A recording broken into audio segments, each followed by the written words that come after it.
So who really got Donald Trump elected? I'll give you a hint. It wasn't Republicans. It was actually socialists and black people that got Donald Trump elected, believe it or not. Trump didn't win because he was so popular with Republicans. In fact, he was historically unpopular with Republicans. Did you know that he got less total votes than Mitt Romney? Crazy, right? Trump won for one very simple reason, and that was that Hillary Clinton was absolutely reviled by her own voters. So much so that many of them chose not to show up on election day. The reason she's so reviled by her voters isn't because she's a woman or isn't because people are racist or anything like that. The reason she was reviled by her own voters is because they saw her emails. Indisputable proof about how she not only doesn't care about her own voters, as that's unfortunately pretty common in Washington, she's actually actively targeting them in some cases. Pretty evil, right? They saw her emails in 2016 because of a precursor operation to QAnon I like to call Operation Burnback.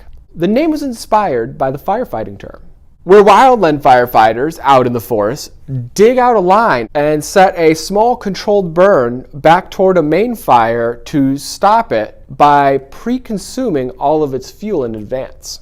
It was organized by yours truly and staffed by a small but elite group of anonymous IT guys and hackers. The idea was that if we could set a fire on the Democrats' far left flank by showing black people and socialists how evil the Democrats really are, that they would be so disgusted that they wouldn't show up on election day.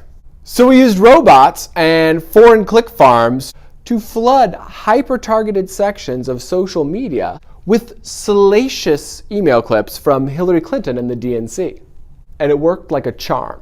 Hillary Clinton had a historically low turnout, and Trump managed to win the election, the one that the CIA worked so hard to rig against him. Luckily, the people running the CIA at the time were about as incompetent as it gets.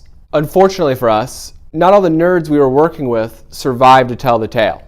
In fact, one of them was brutally murdered, and the rest of us thought that the brazenness of his demise would have warranted a serious investigation by the local police. But they ended up being super corrupt and just looking the other way. I hear IT guys are not the only people having that problem these days, but I digress. The whole point of this video was to say that socialists and black people are the ones who actually got Donald Trump elected in 2016, not Republicans. And can't say for sure, but I'm betting that when Bernie gets brazenly cheated again in this upcoming primary, that they just might stay home again. Or join Team Q. I actually think they're gonna love Q.